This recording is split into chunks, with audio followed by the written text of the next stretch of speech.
basically governs the preparation of this particular group group account. But even before you proceed to do that, to look on those specific standards, to look on how we prepare the group account. First of all, I want us to maybe look on definition of various terms.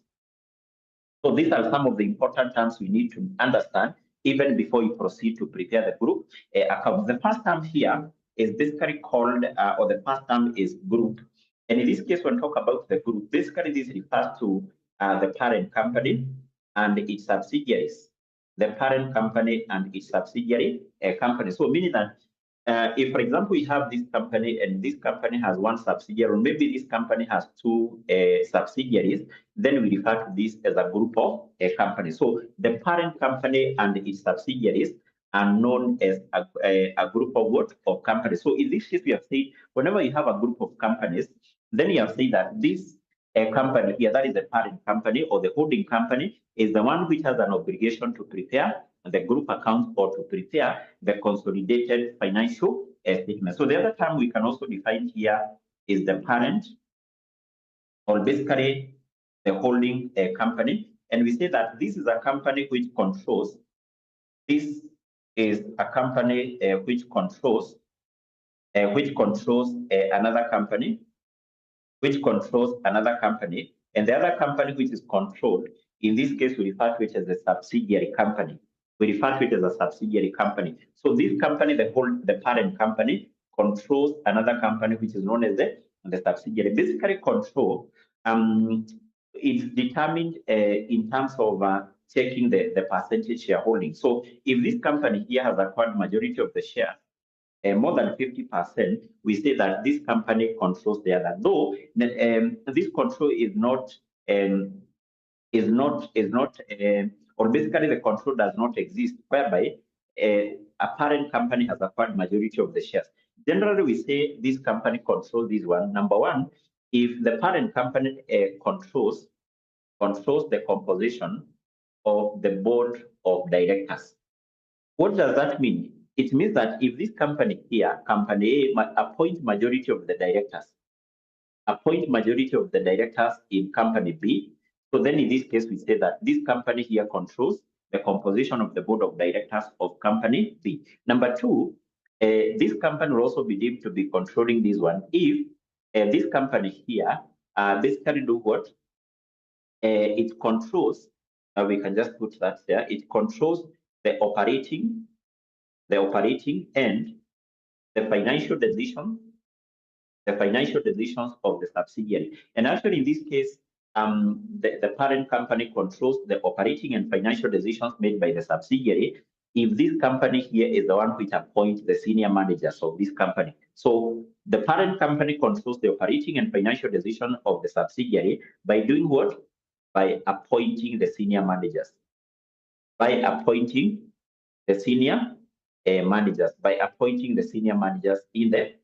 In the subsidiary company.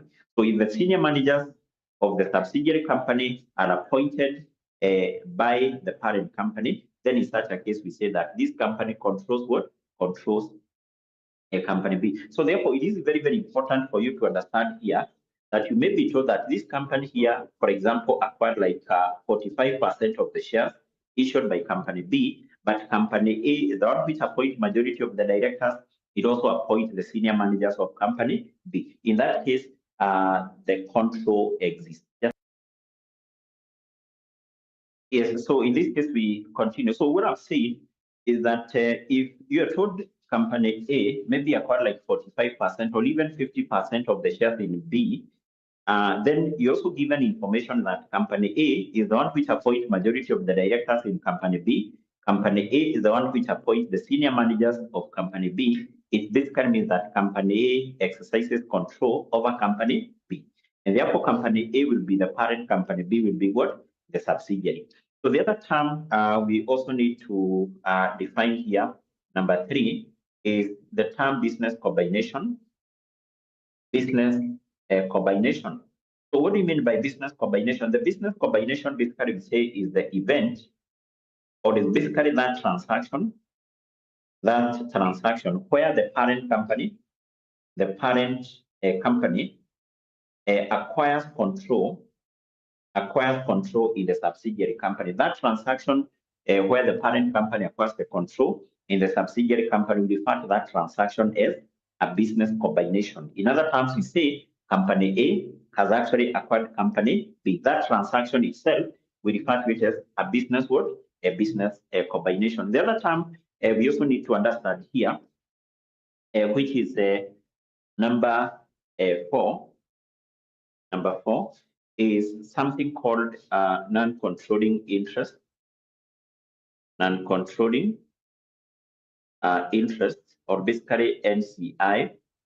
And NCI, this refers to the shares issued by the subsidiary company, and not held by the parent.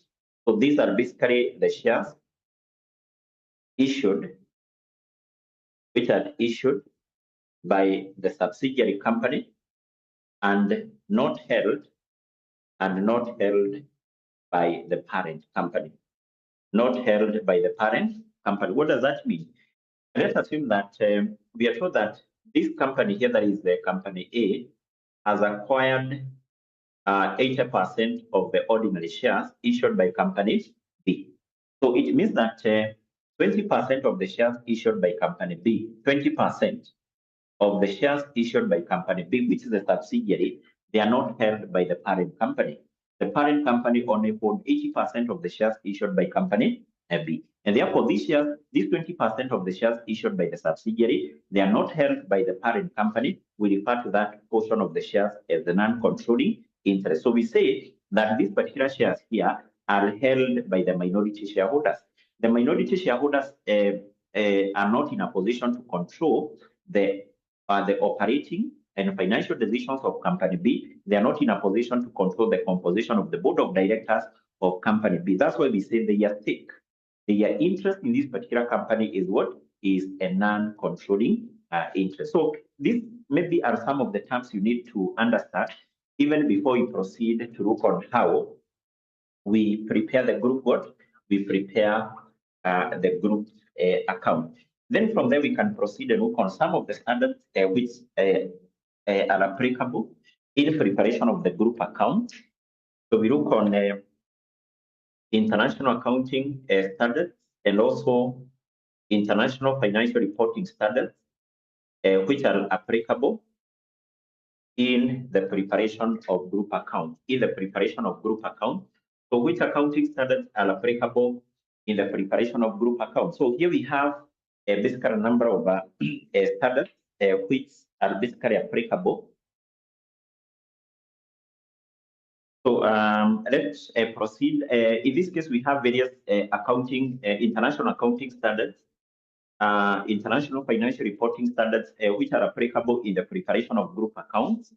So number 1, we have international financial reporting standards number 3, and basically this deals with the business combination. Remember, in this case, we have defined a business combination as that transaction through which the parent company acquires the control over the subsidiary. We're going to look on what is the provision of this standard here as far as the business combination is concerned. The other standard which is also applicable in preparation of group accounts is IFRS 10. And basically this deals with how we prepare the consolidated financial statement, specifically whereby the parent company has made investment or has invested in a subsidiary company. How do we prepare group account? How do we prepare consolidated financial statements whereby the parent company has invested in a subsidiary? The other accounting standards which is also applicable here is the IFRS 11, and basically this deals with how we prepare the group account, whereby the parent company has entered in something called a joint arrangement. We will be able to discuss this later on. And then from there, we also have international accounting standard number 28. And basically this deals with how we prepare the consolidated financial statements, whereby the parent company has invested. The parent company has made investment in an associate, or basically joint venture. So these are basically some of the accounting standards which you're going to come across as far as this topic is what is concerned. I want us we start with the first standard here, IFRS 3. IFRS 3, which basically deals with the business combination. The business combination. So remember, business combination, we have said, is the transaction through which the parent company acquires the control in the subsidiary. Now, this particular standard requires that on the date of business combination, on the date of the business combination, or basically on that particular date, when the parent company acquires the subsidiary, the parent company must determine the goodwill arising from business combination. So therefore, this particular standard here basically governs how the goodwill arising from business combination,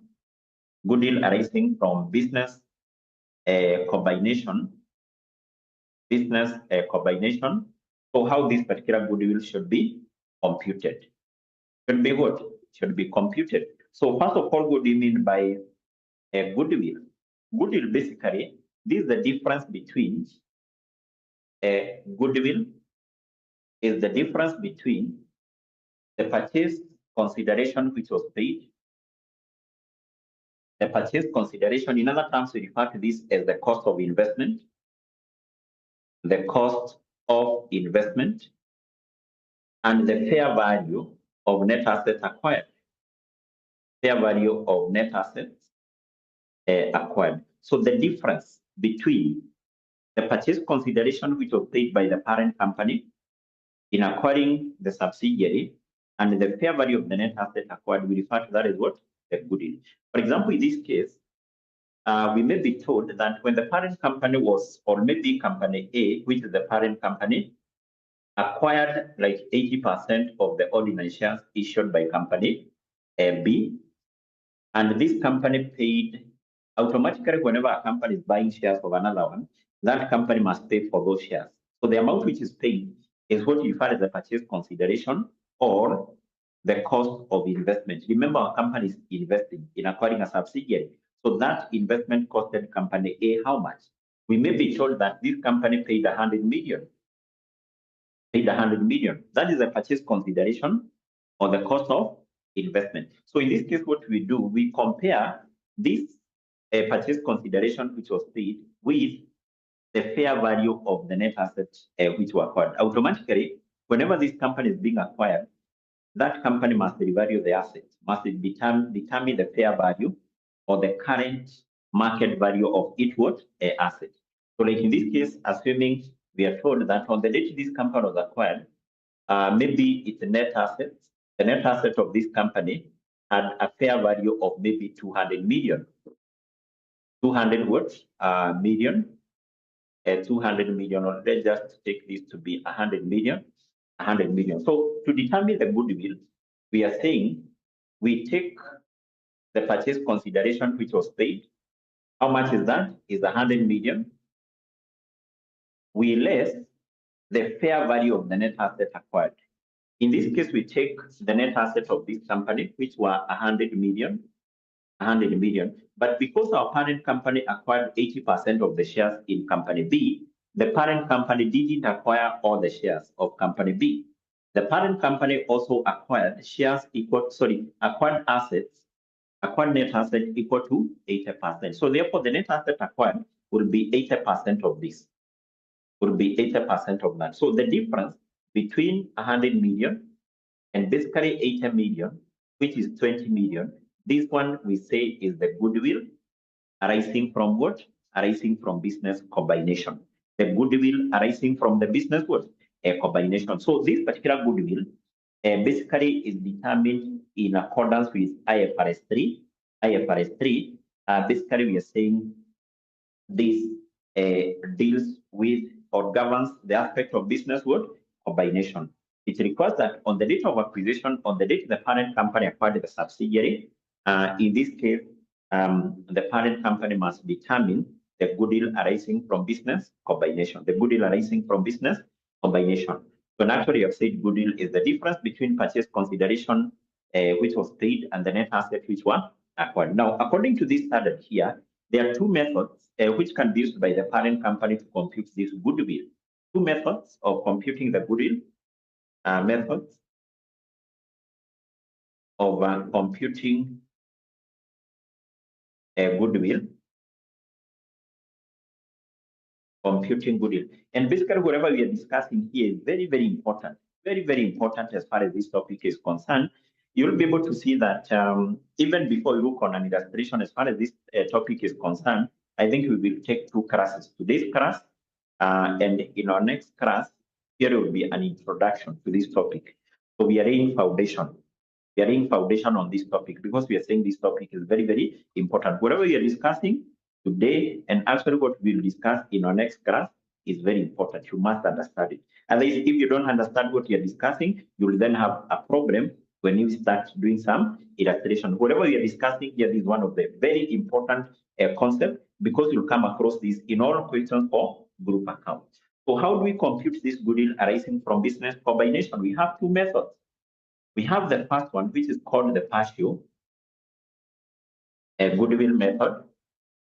The partial goodwill method.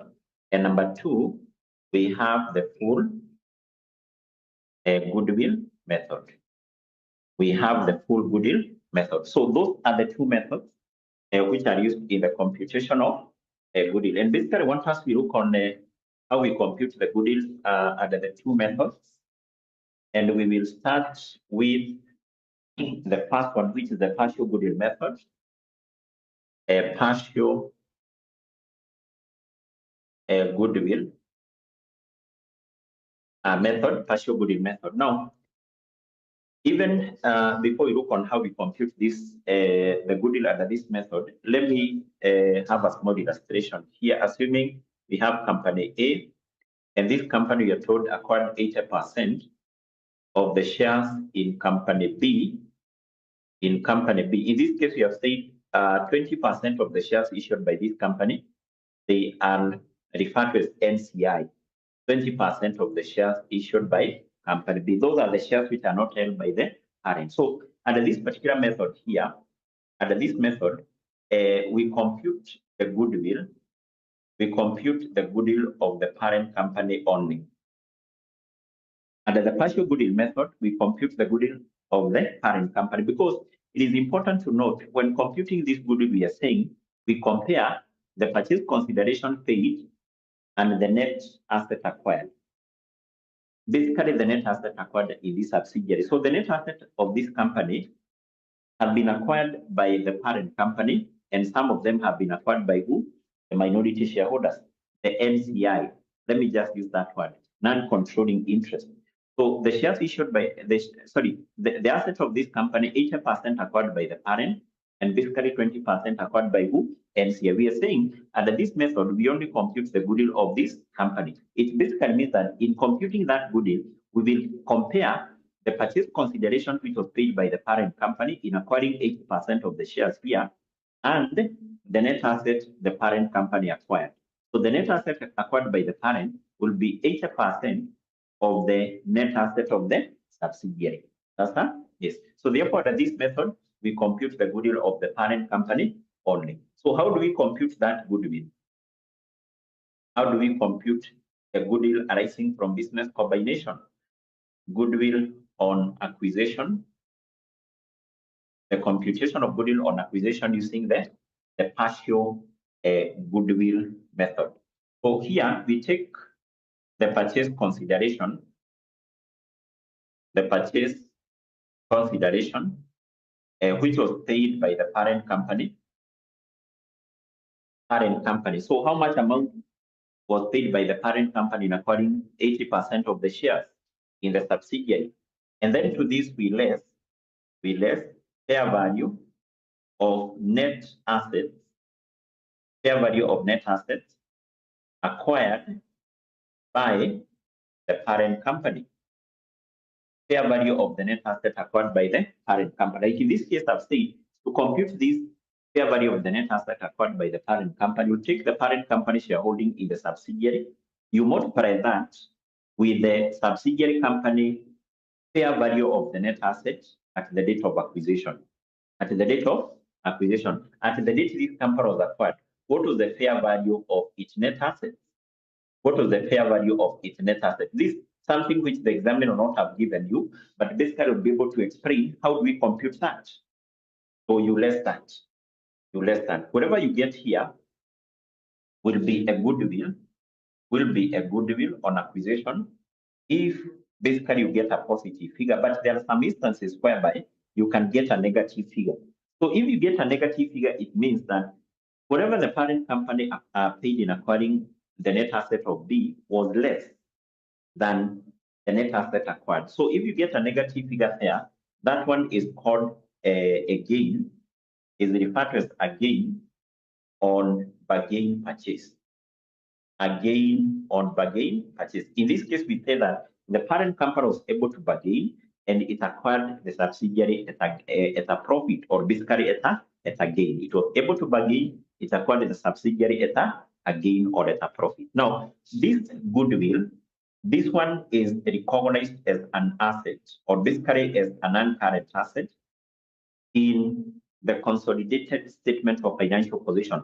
So when the parent company here is preparing the consolidated balance sheet, the consolidated statement of financial position, which is basically prepared by adding some assets and liabilities of the parent and those of the subsidiary, this one will be recognized there as an asset. As what? As an asset. But this one, a gain on bargain purchase, this one is recognized as part of the other incomes, in the consolidated income statement. When the parent company is preparing the consolidated income statement, which is prepared by combining revenue and expenses of the parent and that of the subsidiary, this one is recognized there as part of the other income. So therefore, under the partial goodwill method, we compute the goodwill of the parent company only, and basically that is how we compute that. Purchase consideration which was paid by the parent minus the fair value of the net asset which were acquired by who? The parent. But in this case, it is also important for you to note here, or basically what is important to know here, is that in most of the exam questions, the examiner will not have given you some information that use the partial goodwill method, use the full.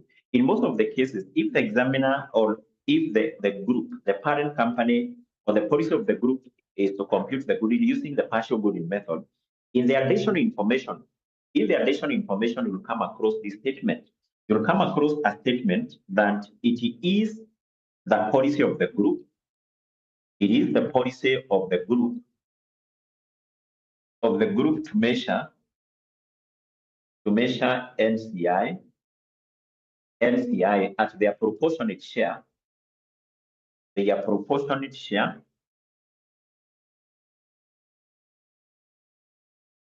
Share over fair value of net assets. So once you come across this particular statement, in the additional information, is upon you to know that you use the partial goodwill method. You'll come across this statement in the policy of the group to measure the NCI at the proportionate share of the fair value of the net asset. So once you were given that information, you automatically know that when computing the goodwill, the method to be applied is what? Is the partial goodwill method. The other method, let's move to method number 2, is the full goodwill method. The full goodwill method. Now, under this particular method here, that is the full goodwill method, we compute the goodwill of the parent company and the goodwill of the NCI. The goodwill of the parent, the goodwill of who? Of NCI. Remember, the net asset acquired in this, or the net asset of this company are acquired by two categories of shareholders.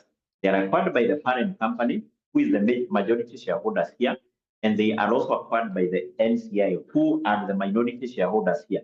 So therefore, the parent company, when acquiring 80% of the assets, it pays some purchase consideration. When the minority shareholders are acquiring 20% of the net asset here, they equally pay purchase consideration. So under this method, we compute the goodwill of the parent and the goodwill of who?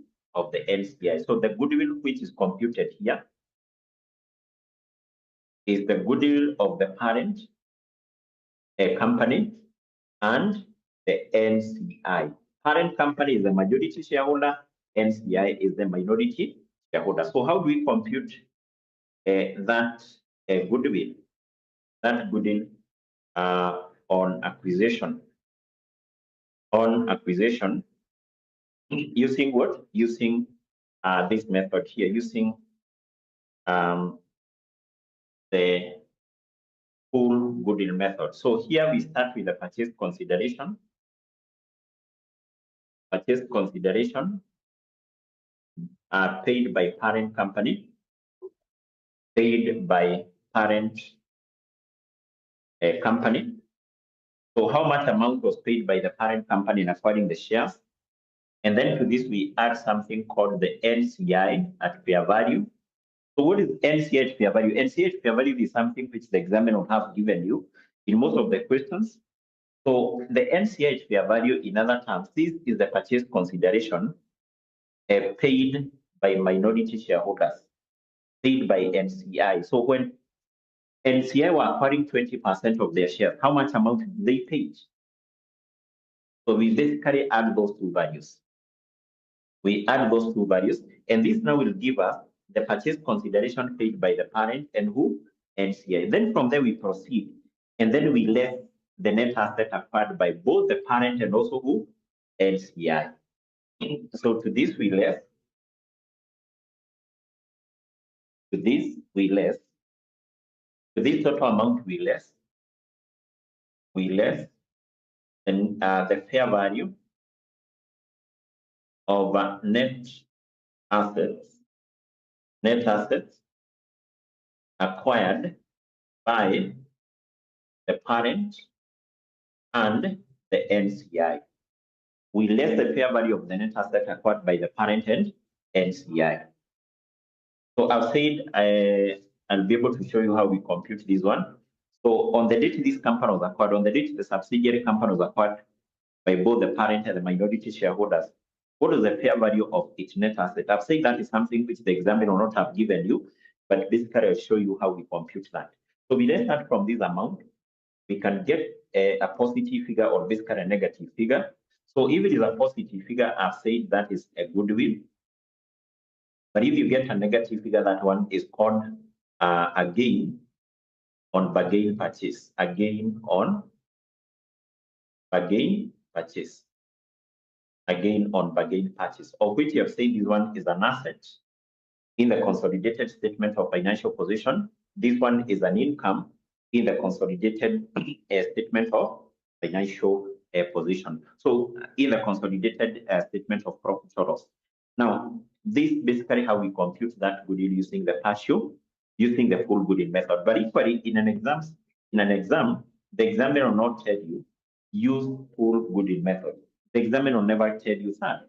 So mostly in the additional information, you will come across this information. You'll be told that it is the policy of the group. Policy of the group. It is the policy of the group to do what? To measure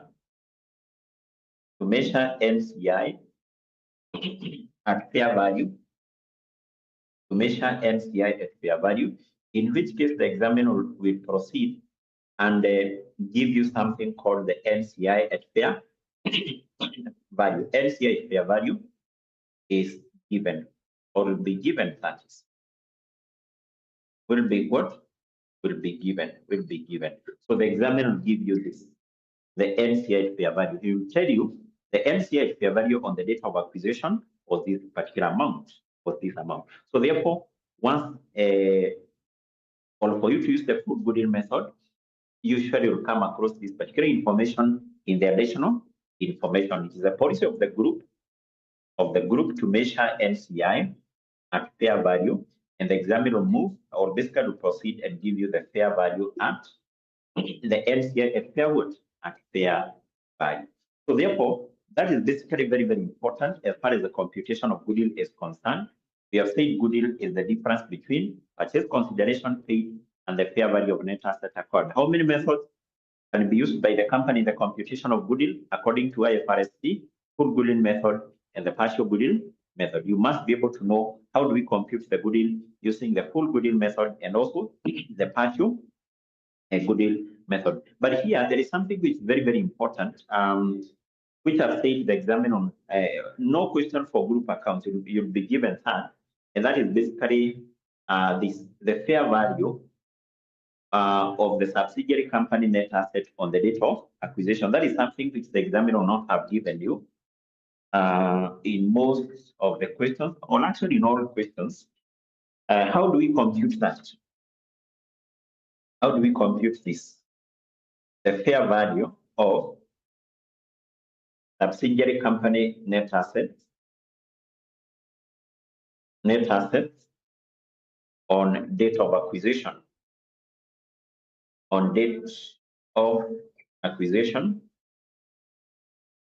And basically, this is the date the parent company acquired the subsidiary. So that in short form, we abbreviate it as DOA.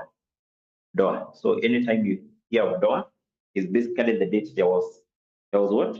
There was a DOA. A DOA is basically a wedding. Is the date these two companies came together. Is the date this company did what? Acquired the subsidiary. The date of acquisition. So basically, this is something you will never be given in an examination. Now, net asset generally, net asset here, net asset, there are two approaches we can compute this. You can take asset of the company minus liabilities. That will give you net asset. Alternatively, you can compute net assets by taking equity of the company. Equity we know is the share capital.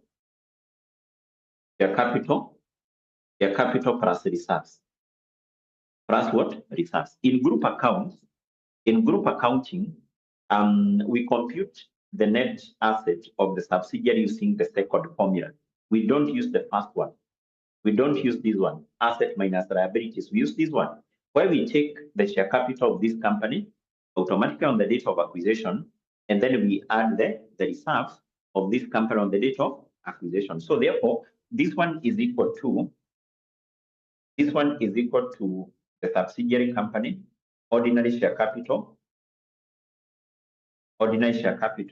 plus something called the pre-acquisition reserves. Pre-acquisition reserves. So what do you mean by the pre-acquisition reserve? Pre-acquisition reserve, these are basically the reserves of the subsidiary, or the reserves the subsidiary company was having on the date it was acquired. On that date, when the parent company acquired the subsidiary, which reserves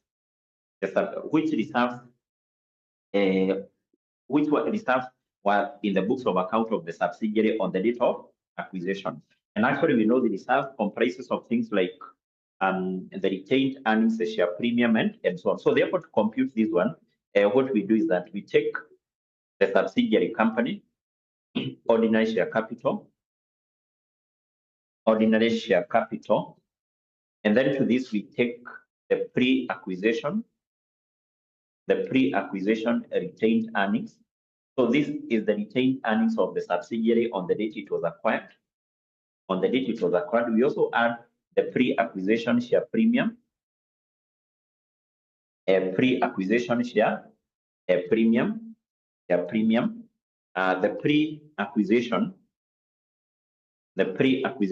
revaluation reserve. Let me have that here.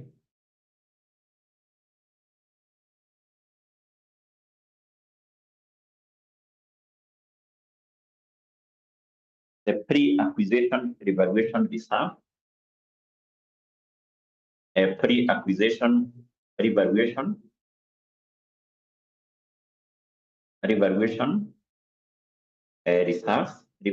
reserve, and basically we add all this. So this now will give us the fair value of the subsidiary company net asset on the date of acquisition on DOA. So this is very, very important. When it comes to the computation of the goodwill, this is where majority of the students have a challenge. They are not able to compute the fair value of the subsidiary company net asset on the date of acquisition. So we compute it using that formula. A subsidiary company ordinary share capital plus the pre-acquisition reserve. These are the reserves the subsidiary company was having on the date of acquisition. On the date of what? Acquisition. So therefore, as far as the computation of goodwill is concerned, basically those are that's what you need to know. What is goodwill and the two methods of computing the goodwill, and equally this one. How do we deal with this? How do we deal with this? Now next, I want us to look on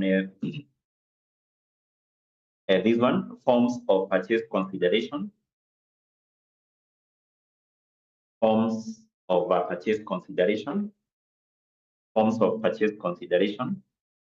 Now, purchase consideration, first of all, remember you have said that this is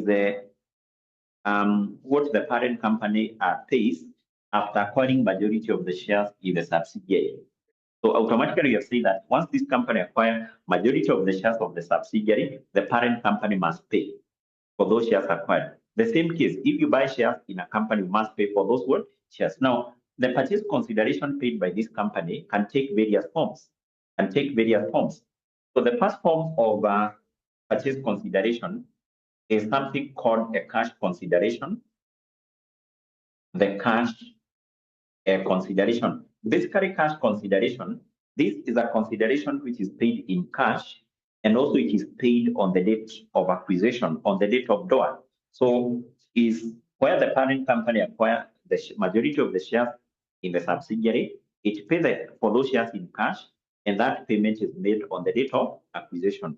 Now, this particular consideration here has no special treatment. When it comes to the computation of goodwill, so this particular consideration has no special treatment. So we use that the amount that it is. So if you are told the parent company paid acquired 80% of the shares in B, paid a cash consideration of 100 million. When computing the goodwill, you use the amount, you use that consideration as 100 million. You use it as 100 what? Million. That's why we are saying that that consideration has no special treatment. Number two, we have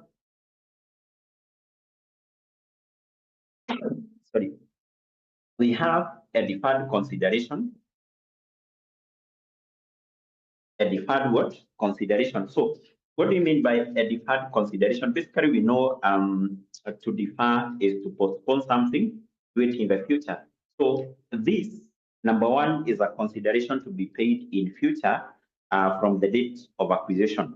So this is a consideration payable in the future. Consideration payable in the future.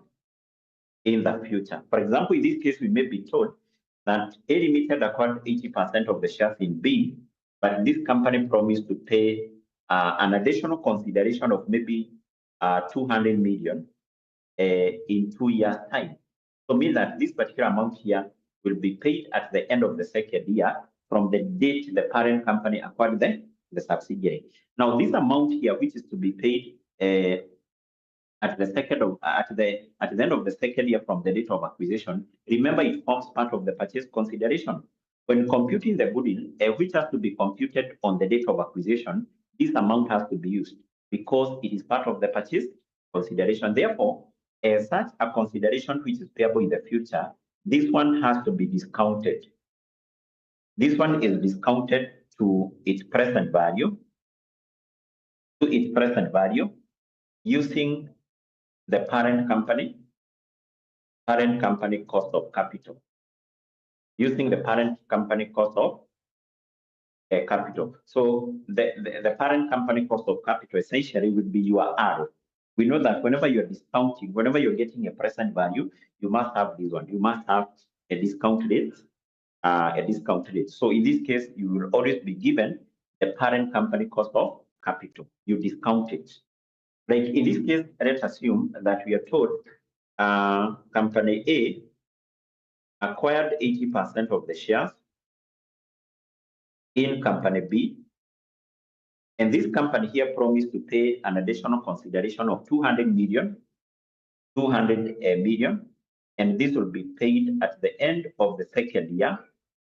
At the end of the second year from the date of acquisition. Basically means from the date of acquisition, this amount of 200 million will be paid at the end of the second year. We are saying because this particular amount must be used in the computation of goodwill, and we compute the goodwill on this date, we can only use it on a price. We can only discount that amount to its present value. To do that, we use the parent company cost of capital. And then in this case, we are told that the parent company cost of capital, and the parent company cost of capital is maybe 10%. 10%. So how do we discount this one? How do we get the present value of this deferred consideration? So the present value of the deferred consideration will be equal to 200 million. 200 million. We multiply that with the present value interest factor at the rate of 10%, and basically for 2 years. For 2 what? For 2 years. That amount will be received, will be paid after 2 years.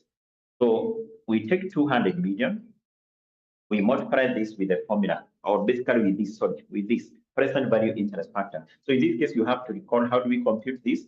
It's something you did in FM. We take 1 plus R raised to power negative, and remember, this is not an annuity.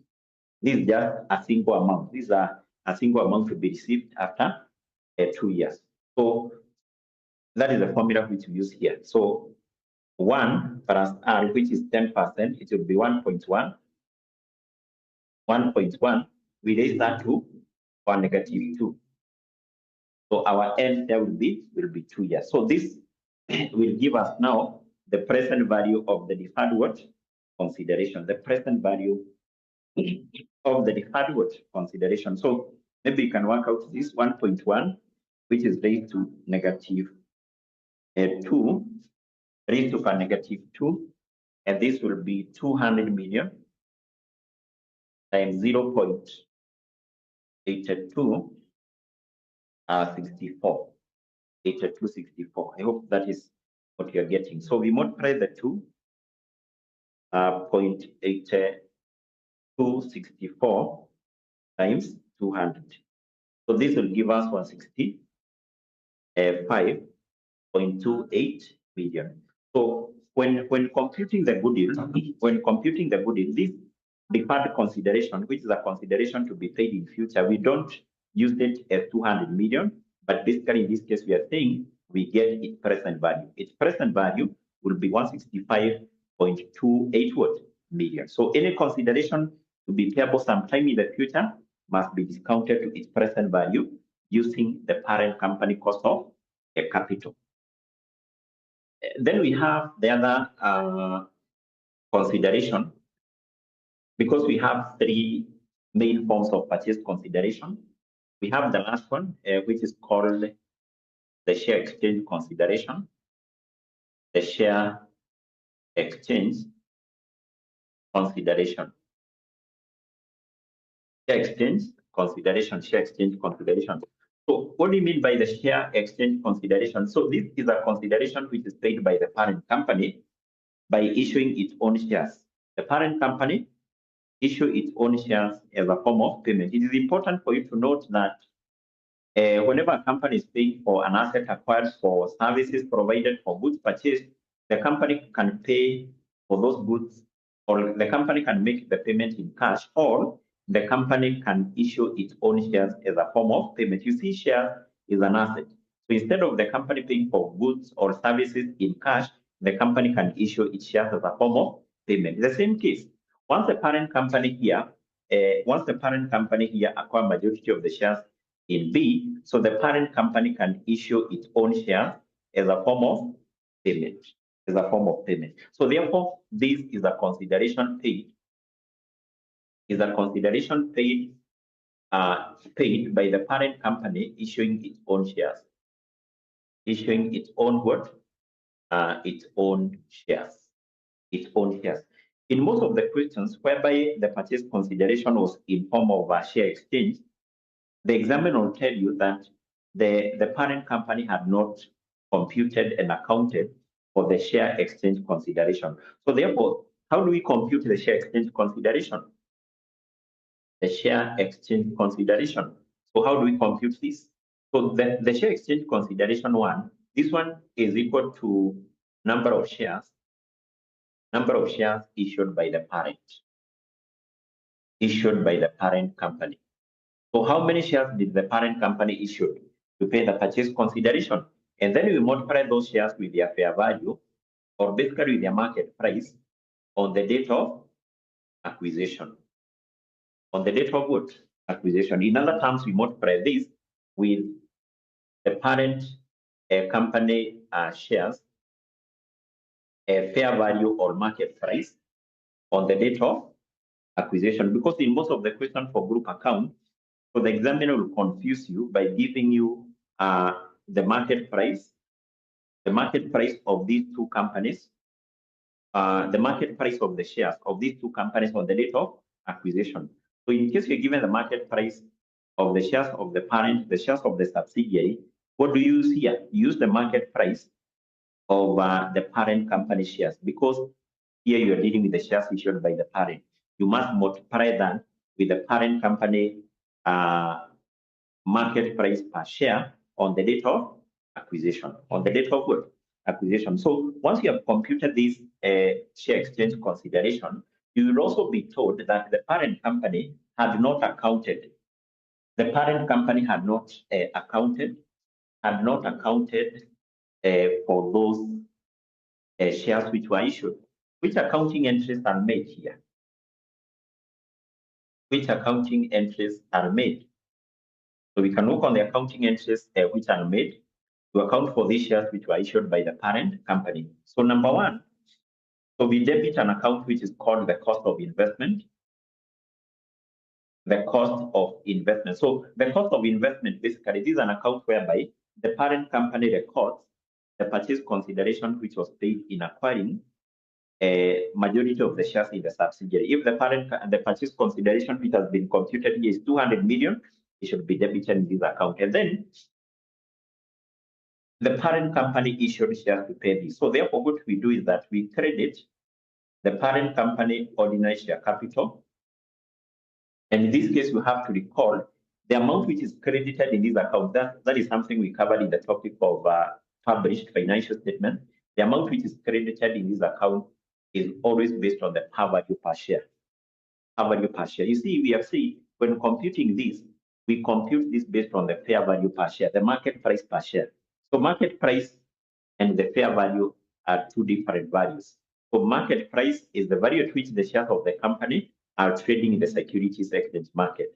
The par value per share is the value of the share as stated in the capital clause of MOE. So those are two different values. The amount we credit here has to be equal to the par value. And therefore, if the market price per share is higher than this, the amount which is above the par value, then that one should be credited in the parent company share premium account.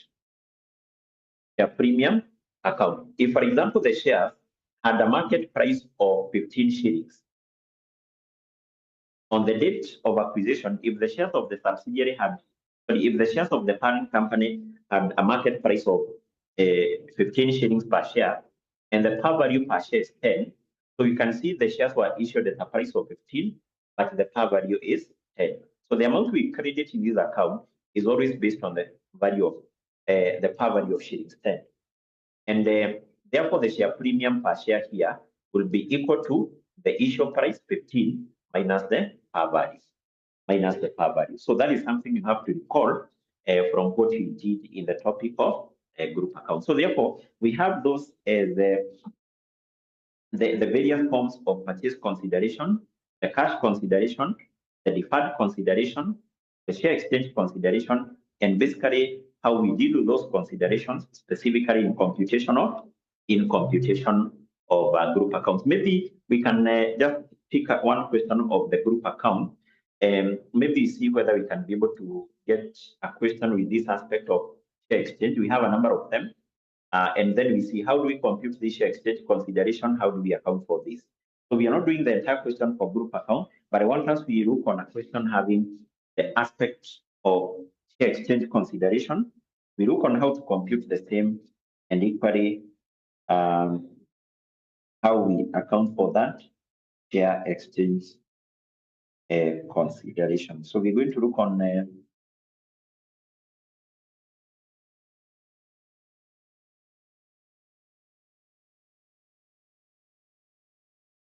the first question here.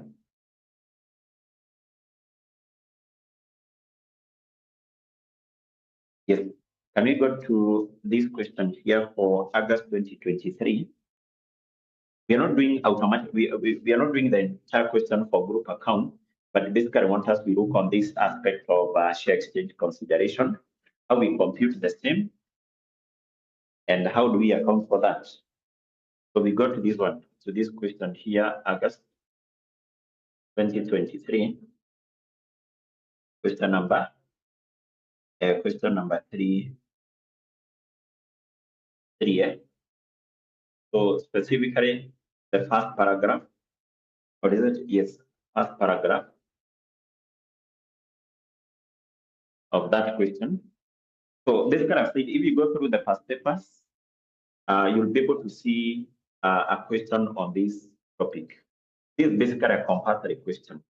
The compulsory question in this paper for a part. So if you are there, please confirm. I want us to just go through that first paragraph. We see what was required. And basically, we compute that share exchange consideration and we show how it was supposed to be accounted for.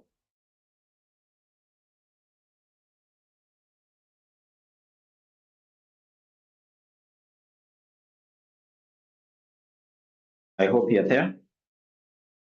I hope you are there.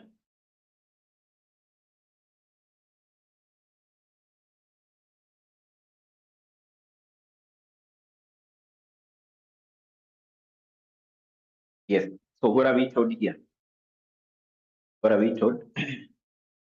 What are we told? What are we told here? What are we told? So we are told that 𝐻𝐿 Limited, a public limited entity, intend to expand its operation by acquiring investment in other entities. On 1st of November 2022, 𝐻𝐿 Limited acquired 75% equity interest in 𝐻𝐿 Limited under the following terms. Now, once you come across a question for group accounts, the first thing you do is basically to come up with something called a group structure. A group structure is what? A group structure is basically a form of a diagram which shows the parent company shareholding in what? In the subsidiary. And in that structure, you must be having the percentage shares acquired by the parent in the subsidiary. And also you must be having the date of acquisition. For example, from that information, we are told that this company, which is called 𝐻𝐿 Limited, wants to expand its operations. And we are told, therefore, this company acquired on, that is sentence 2 of first paragraph, on 1st of November 2022, this company acquired 75% equity interest. Equity interest means that this company acquired 75% of the equity or ordinary shares of the company which is called 𝐻𝐿 Limited. This basically what we refer as a group structure.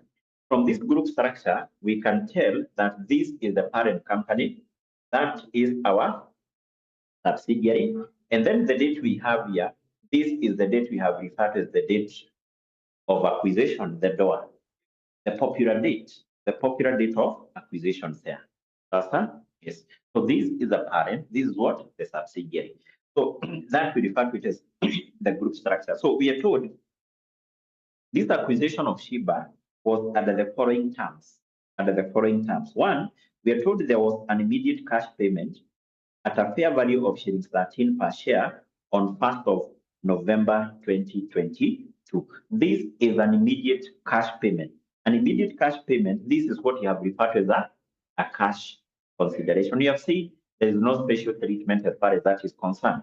Therefore, that is not our interest as far as this question is concerned. I want us to go to the other point where we are told, remember these are the terms of payment, the terms of acquisition. We are told there was an immediate cash payment. Point 2, we are told an issue of 3 ordinary shares of shillings 10 par value in 𝐻𝐿 Limited for every 5 shares which were acquired in 𝐻𝐿 Limited. So this company here was to issue some shares as a form of payment. And then you're told the fair value of Pika Limited shares for shillings 13 per share at the date of acquisition. The share issue has not yet been recorded by Pika Limited. So that is basically the point I want us to deal with. So we are told that when this company acquired 75% of the shares in Shiba, there was an immediate cash payment, which basically have referred to as the cash consideration. That is not our interest. And then we are told that this company also issued some shares to pay the purchase consideration. That is basically what we refer as the share exchange consideration. And then in the last sentence of that point 2, we are told the share issue has not yet been recorded by Pika. This company issued shares to pay the purchase consideration, but has not yet recorded that. It has not yet accounted and recorded the shares which were issued. In other terms, what you must do as far as that point is concerned is to compute the share exchange consideration. Share exchange consideration. We have said this one is equal to the number of shares which were issued by the parent company. This formula is very, very important. How many shares were issued by this company? And then you multiply those shares with the parent company shares fair value or market price on the date of acquisition. On the date of acquisition. So in this formula, the examiner will always have given you this. Will always have given you this. For example, if we go to that point number 2, have we given the fair value of the parent company shares on the date of acquisition? Who can see that price? Actually, that should be in sentence 2. Sentence 2, where we are told the fair value of Pika Limited shares for shillings 13. For shillings what? 13. Remember, Pika is the parent. So what is the parent company's share fair value or market price on the date of acquisition? So we are told the fair value of Pika Limited share for shillings 13 at the date of acquisition. So this one is already given as shillings what? 13. No problem with that. So the problem comes here. So this one is something which the examiner will not have given you. How do we compute this one? We go back to the same point in the first sentence. We are told an issue of 3 ordinary shares of shillings 10 par value in Pika Limited. In other terms, Pika Limited was to issue 3 shares. And basically, you told the shares which were to be issued, they had a par value of 10 for every word. That is now the other important information. For every 5 shares which were acquired. For every 5 shares which were acquired. This company was to issue 3 shares for every 5 shares which were acquired. In this case, what we need to do, first of all, is to determine how many shares did the Pika Limited acquired in Shiba. That is the first thing we need to determine. So how do we determine the shares issued by this company? So to determine the shares issued by this company, you go to its statement of financial position, specifically at the equity. That's where you can be able to get information about what? The ordinary share capital of this company. You take the share capital of this company, this what we are doing in the topic of publish. You take the share capital of this company, the share capital, you divide that with the par value. That will give you the shares issued by Shiba. So definitely, if you go below there, you'll be able to see we are given the statement of financial position of the 2 companies. Can you give me the share capital of Shiba? The share capital of Shiba, which is the subsidiary. Give me the share capital of Shiba. I see whether you can be able to get that information. The share capital of Shiba. Share capital of Shiba. What are you getting? What is the share capital of Shiba? The capital of Shiba. I need to get that answer from each of you. I've only gotten the answer from Helen. I need to get the answer from Martha, from Aaron, from Zipporah, from Virginia, from Hassan. So can you give me the share capital? Can you give me the share capital of Shiba? The share capital of Shiba, this company, is 80,000. Still in the balance sheet, where we have the one ordinary share capital, I hope you can see we are told the value of each share is 10. That applies to the shares of Pika. That also applies to the shares of Shiba. So to determine the shares issued by this, we take its share capital divided that with the par value, which is 10. So the shares issued by this company, that is Shiba, are 8,000. So what are we interested with here? We're interested with the shares Pika acquired in Shiba. And you have to be very keen here. So the parent company didn't acquire all the shares. The parent company only acquired 75% of the shares. So the shares acquired by Pika in Shiba will be 75% of the shares issued by Shiba. So this company has acquired 75% of the shares of Shiba. The shares of Shiba are 8,000. So this will give us what? This will give us what? Will this give us 6,000 shares? 6,000 shares? 0.75. Yes, 6,000 shares. 6,000 shares. And we say, please try to hurry up because of time. Computation of that should not even take 3 seconds. 0.75. 0.75 of 8,000. What are you getting here?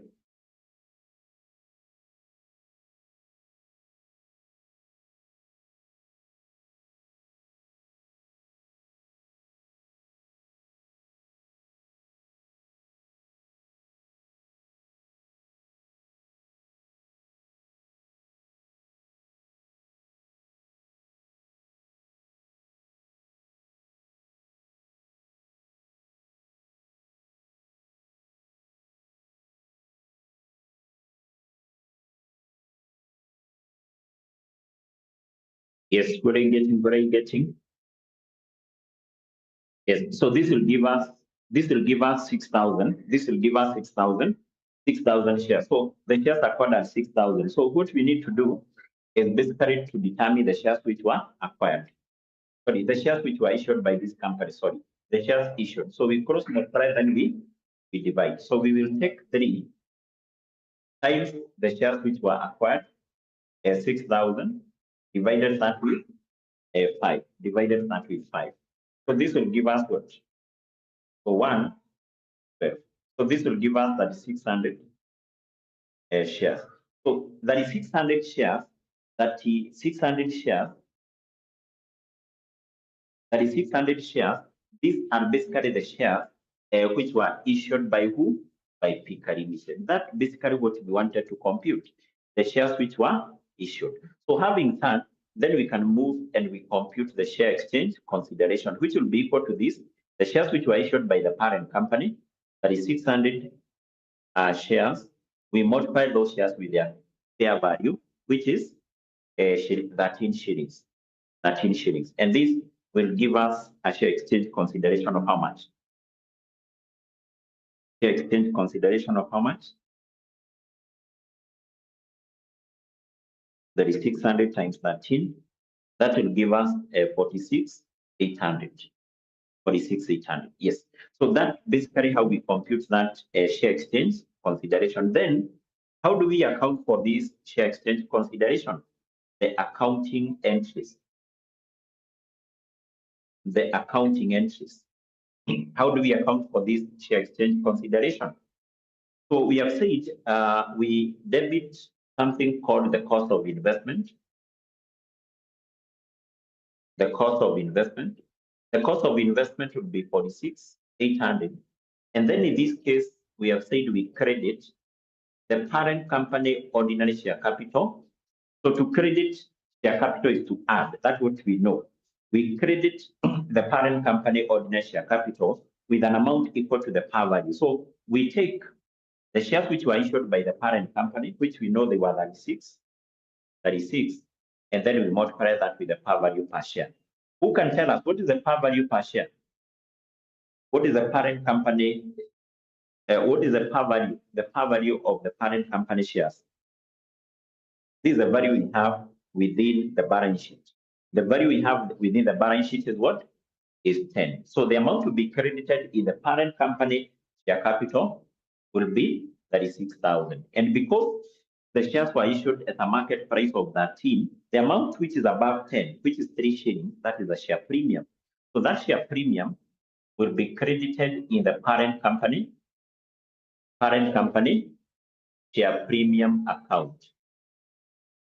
So the amount to be credited in the parent company share premium account will be equal to the shares issued by the parent company times the amount of premium. The premium per share is 3 shillings, the amount which is above 10, So that will give us what?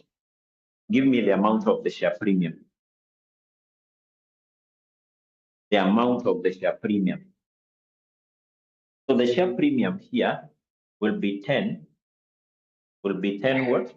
10,800. Will be 10,800. So that's basically how we compute and then account for something called the share exchange consideration. That's how we compute and account for the share exchange consideration. This kind of very, very common concept as far as this particular question for group accounts are concerned. I want to give another question, which basically will be taking as an assignment. This one, December 2022.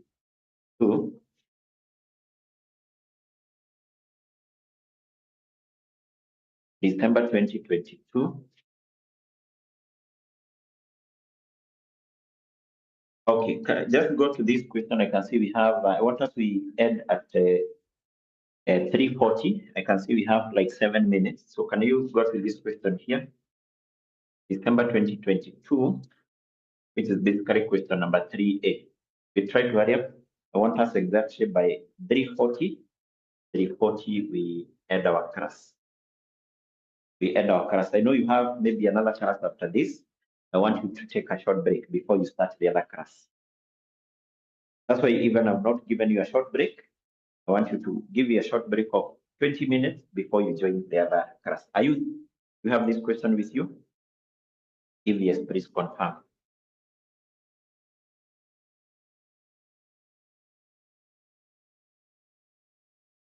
If yes, please confirm. Please confirm. I will be able to proceed reading that question. I hope you already have there. You already there.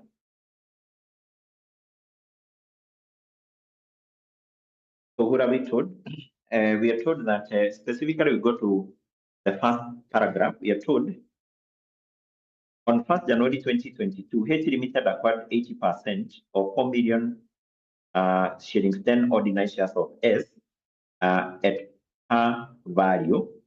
And then you're told the acquisition consideration consisted of 3 shares issued by H Limited in exchange for every 5 shares in S. So that is a share exchange consideration.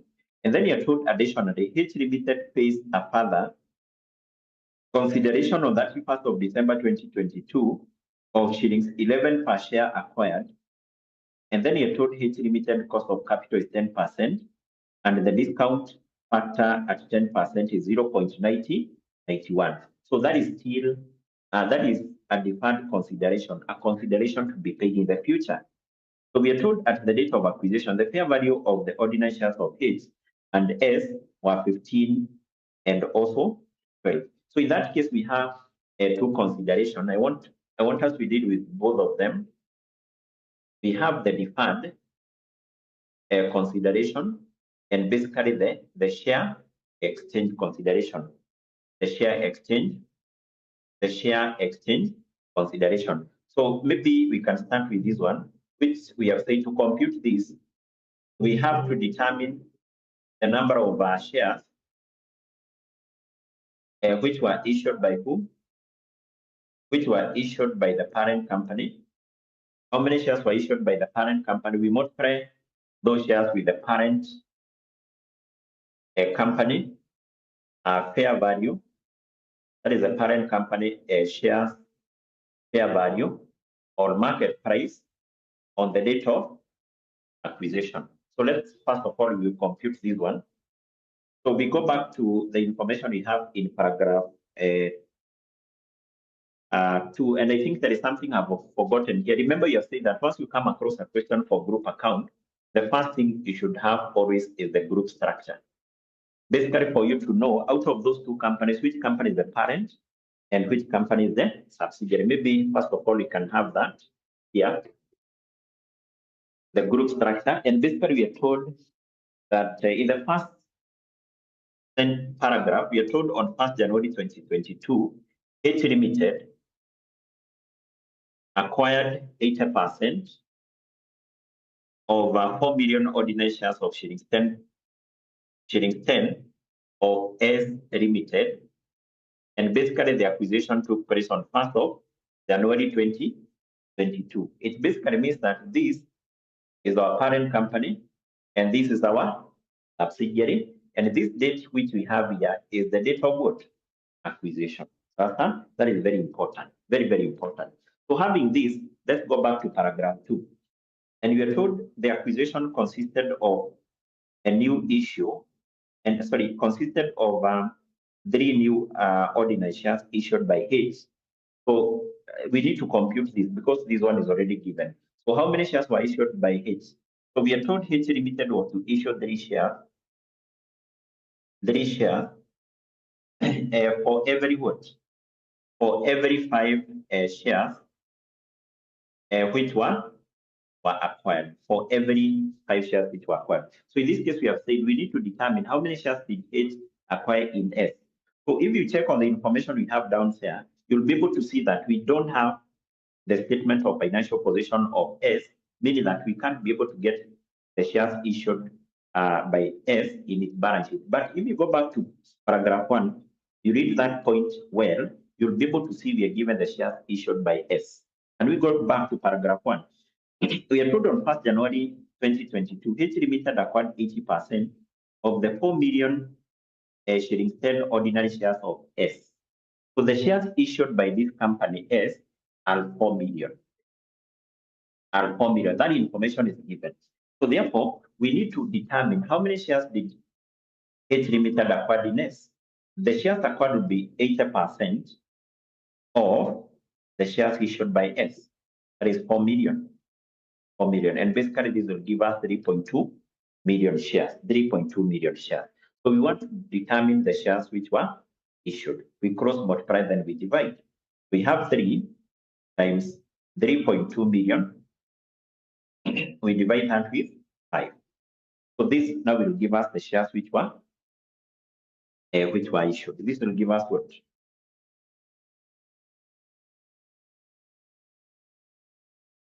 This will give us what?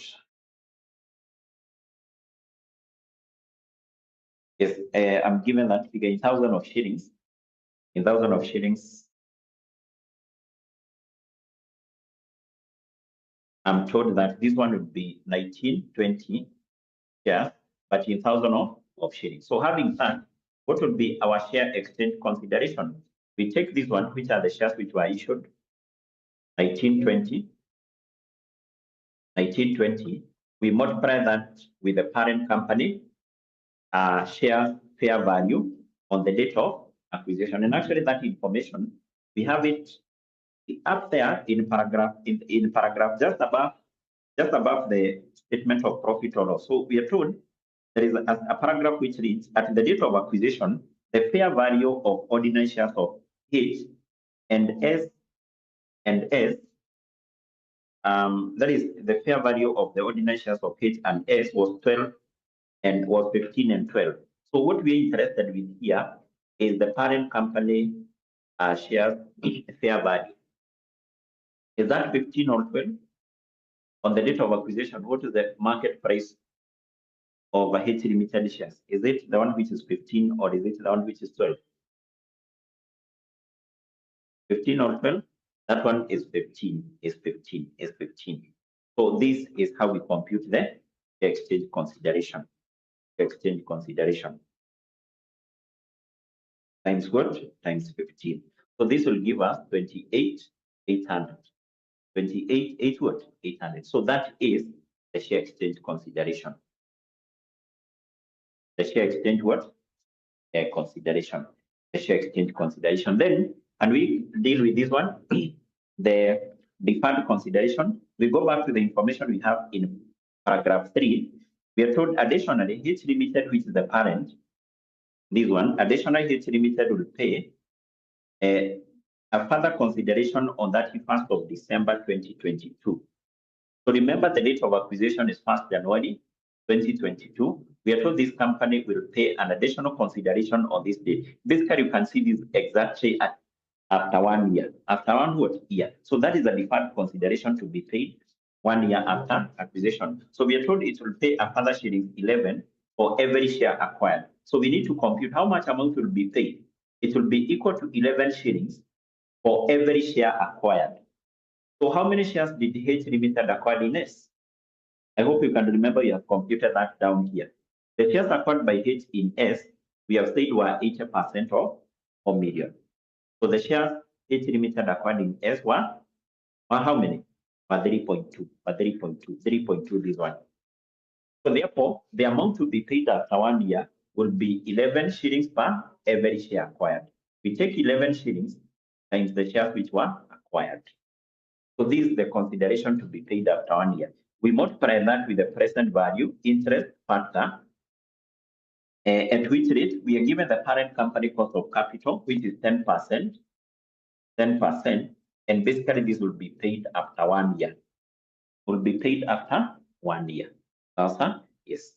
And I think in our case, this figure is already given for us. Is given because in terms of how we compute this, we should take 1 plus R raised to power negative, and it should be 1.1 raised to power negative 1. And this is the one which should give us 0.9091. And basically that is what here given. Is that what we should get there? Maybe you can just confirm. 1.1, we raise that to -1.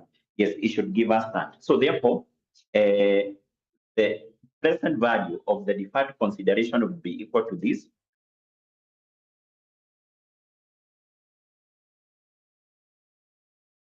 Will be equal to this, which is what? 11 times 3,200, and that will give us 35,200. So basically, whatever you get here times this, and basically it is equal to that. So what are we getting here? Times 0.9091. So basically, in that case, I'm getting the present value of the deferred consideration as that amount. So as that amount. If you work out with this one, Aaron, if you work out with that, it should give you exactly 32,000. 32,000. Are you getting that? Yes, 32,000. So basically, that is how we deal with that particular aspect of deferred consideration and also the share exchange consideration.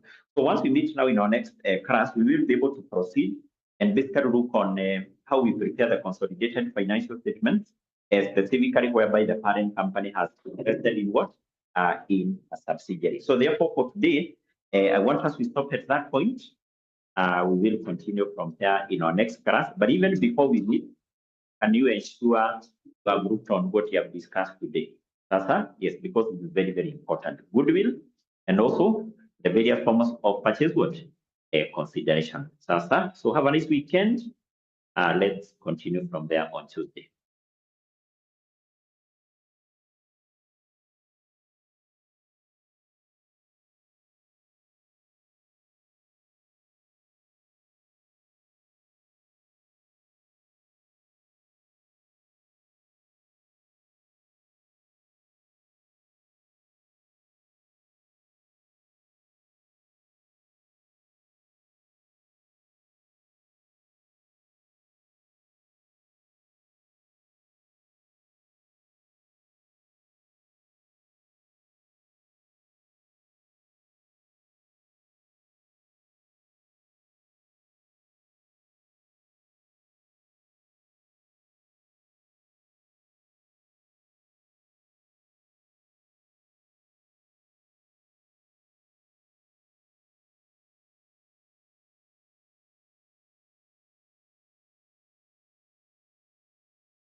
and we started on this topic of reconstruction stroke reorganization. And basically, we said a company is reorganized or basically restructured if a company has been making losses for a number of years, or basically the company has been experiencing financial distress. In this case, we said there are two ways in terms of how the company may be restructured.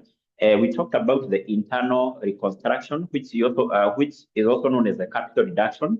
And number two, we talked about the external reconstruction, merger, and also what absorption. So what we were able to do in our previous class, we discussed what is internal reconstruction, which we said this basically entails reorganizing the capital structure of the company. Number one, by writing off the accumulated losses, basically reducing the share capital, and also doing what?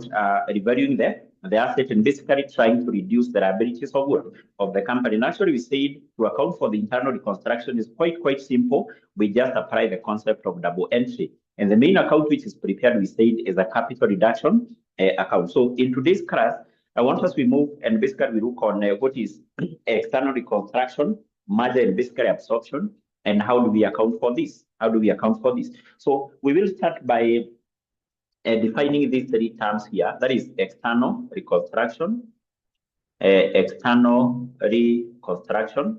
We basically see what this entails. We also define what is merger, and basically this one is also known as amalgamation. Then number three, we also define what is absorption. So to start with the external reconstruction, basically this whereby a company which has been making losses or which has been going through financial problems or through financial distress will be liquidated, and basically its operation or its business, assets and liabilities taken by a new company which will be formed for that purpose. So here, the company which has been going through financial problems, assuming it is company X, this company will be liquidated, and basically its business, assets and liabilities will be taken over by a new company, say company Y. So meaning that this is a new company, basically which is formed to take over the business, assets and liabilities of this company which has been experiencing financial troubles, or basically financial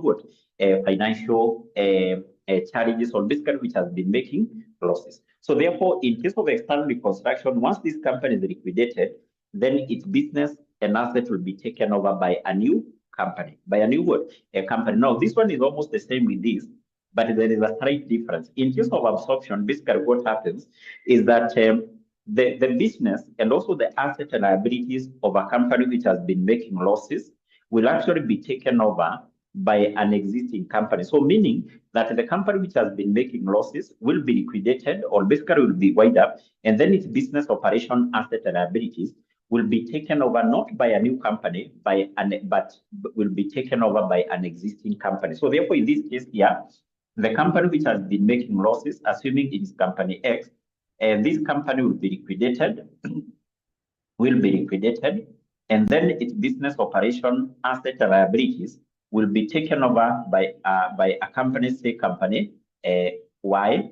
And in this case, we are saying this is not a new company, but basically we are saying that this is an existing company. I hope therefore you can see the difference between external reconstruction and also absorption. So here the business,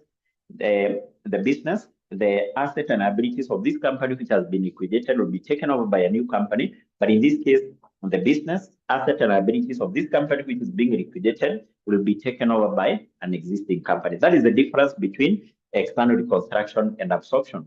So what do you mean by merger, or basically amalgamation? Amalgamation or merger, we know that this whereby two or more companies will be able to do will actually be merged into a single company, company. So assuming we have two companies here, maybe company A and company B, these two companies have been making losses, or maybe these two companies have been experiencing financial distress.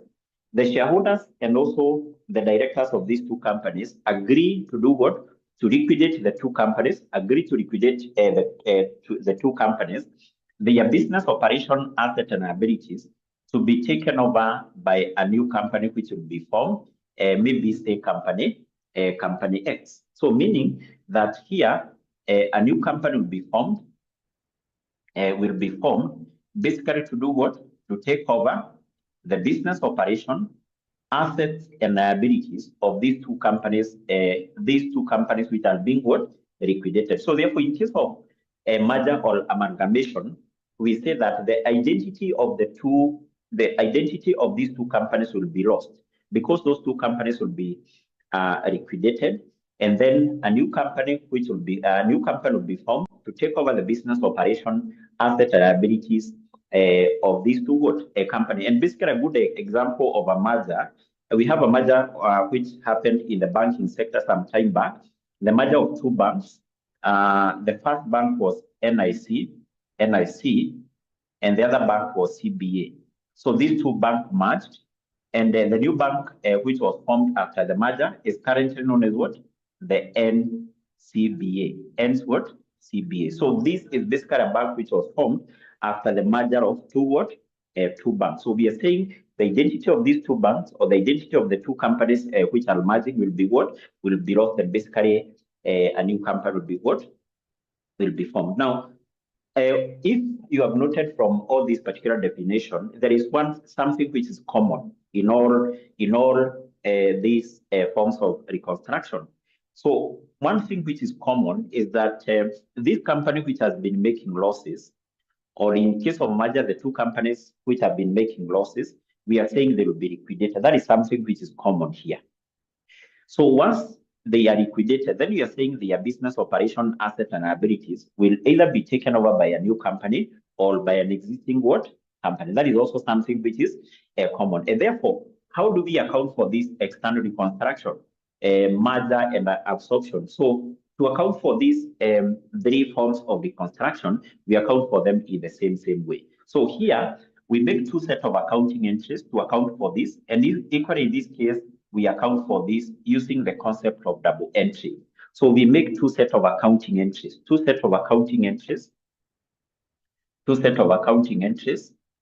One, we make the first set of accounting entries to do what? To cross off the books,